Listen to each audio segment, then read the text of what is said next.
നമസ്തേ. നാളെ തൈപ്പൂയം, സുബ്രഹ്മണ്യ സ്വാമിയുടെ പിറന്നാൾ ദിനം. സ്കന്ദായ കാർത്തികേയായ പാർവതീനന്ദനായ ച മഹാദേവകുമാരായ ശ്രീ സുബ്രഹ്മണ്യായതേ നമഃ. സുബ്രഹ്മണ്യ സ്വാമിയുടെ പിറന്നാൾ ദിനം തൈപ്പൂയം ഏറെ വിശേഷപ്പെട്ട ദിവസമാണ്. ഞായറാഴ്ച എന്നതിനേക്കാളുപരി ചന്ദ്രന് ഏറ്റവും പക്ഷബലമുള്ള ദിവസം കൂടിയാണ്. ആ ദിവസമാണ് തൈപ്പൂയം വന്നിരിക്കുന്നത്. നിങ്ങളുടെ എല്ലാവരുടെയും ആഗ്രഹ നിവർത്തിക്കായിട്ട് ചെയ്യാൻ ചില ചെറിയ ചെറിയ കാര്യങ്ങൾ ഇത് ഭംഗിയായി ചെയ്തു കഴിഞ്ഞാൽ 100% നിങ്ങളുടെ പ്രാർത്ഥനകൾ ഭഗവാൻ സ്വീകരിക്കുന്നതും ഫലത്തിൽ വരുന്നതുമായിരിക്കും. നാളെ ചെയ്യേണ്ടത് അതിരാവിലെ എഴുന്നേറ്റ് സൂര്യ നമസ്കാരമൊക്കെ കഴിഞ്ഞ് സൂര്യായ ഭാസ്കരായ അർക്കായ രവിയേ നമഃ എന്ന് ഭജിച്ചുകൊണ്ട് സൂര്യന് ജലം സമർപ്പിക്കുക. ഒപ്പം തുളസിക്ക് തീർത്ഥം സമർപ്പിക്കാം.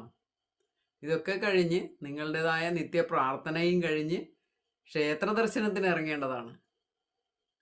സുബ്രഹ്മണ്യ സ്വാമി ക്ഷേത്രത്തിൽ സന്ദർശിച്ച് അവിടെ ഭഗവാൻ ഏറെ ഇഷ്ടമുള്ള പഞ്ചാമൃതം നേദിക്കാം, ഭസ്മാഭിഷേകം ചെയ്യാം, പുഷ്പാഭിഷേകം ചെയ്യാം, കുമാരസൂക്ത അർച്ചന ചെയ്യാം.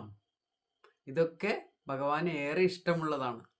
വിശേഷിച്ച് ഞായറാഴ്ച ദിവസം തൈപ്പൂയത്തിന് കുമാരസൂക്ത അർച്ചന ചെയ്താൽ നിങ്ങളുടെ ജോലിയിലും ബിസിനസ്സിലുമൊക്കെയുള്ള തടസ്സങ്ങളൊക്കെ നീക്കി നല്ല വിജയം ഉണ്ടാക്കാൻ വേണ്ടി സാധിക്കുന്നതായിരിക്കും. ഒപ്പം തൈപ്പൂയ ദിവസം ഉപാസനകൾ നടത്താം, ഒരിക്കലെടുക്കാം.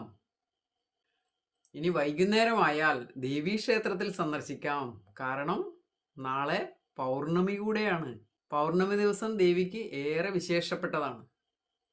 നിങ്ങളുടെ ആഗ്രഹ സാഫല്യത്തിന്, ഐശ്വര്യവർദ്ധനവിന്, കുടുംബ സമാധാനത്തിന്, ആയുരാരോഗ്യ സൗഖ്യത്തിന് പൗർണമി ദിവസം ദേവീക്ഷേത്രത്തിൽ സന്ദർശിക്കുക. പൗർണമി പൂജയിൽ പങ്കെടുക്കുക. നെയ്വിളക്ക്, പാൽപ്പായസം തുടങ്ങിയ വഴിപാടുകൾ ദേവിക്ക് നടത്തുക. ഒപ്പം ഭാഗ്യസൂക്ത അർച്ചന കൂടി നടത്താൻ മറക്കരുത്.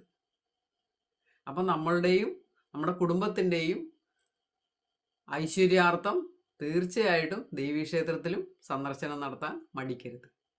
അതോടൊപ്പം വീട്ടിൽ നെയ്വിളക്ക് കത്തിക്കാമെന്നല്ല, നെയ്വിളക്ക് കത്തിക്കണം. വിശേഷാൽ ദിവസമായതുകൊണ്ട് 5 തിരിയിട്ട നെയ്വിളക്ക് കത്തിക്കുക. 5